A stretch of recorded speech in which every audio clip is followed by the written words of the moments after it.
I'm Charlie Nieskes. This is TCM Underground. Tonight showcases a film that many refer to as the catalyst for modern horror and a true reflection of the time period when it was made, 1968's Night of the Living Dead.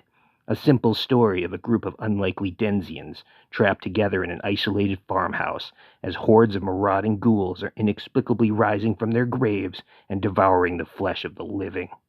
With a cast profiling 6 survivors, all devolving into self-preservation mode while at odds with one another. The film channels the bleak and tense cultural outlook of the time by subverting your expectations, getting on your nerves, and making you sick to your stomach.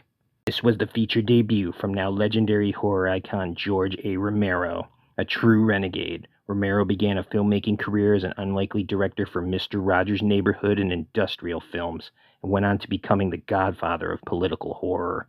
Boasting a resume running deep, filled with governmental commentary and a visible hatred for consumer ethos, spanning 6 decades of defiance and upheaval. The film itself was extremely polarizing upon release. Chicago Sun-Times critic Roger Ebert was particularly upset at its availability to children and pleaded for an increased code of self-regulation by the MPAA. And columnist Lee Beaupre of Variety chastised the distributor, the film industry, filmgoers themselves, and even the city of Pittsburgh, condemning their moral health, who, quote, cheerfully opt for this unrelieved orgy of sadism.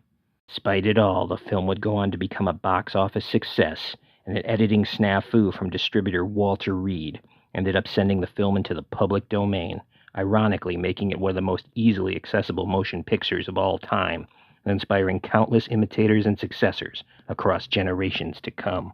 Starring Dwayne Jones, Judith O'Dea, Carl Hardman, Marilyn Eastman, Keith Wayne, and Judith Ridley from 1968, and produced by Image 10, this is George A. Romero's Night of the Living Dead.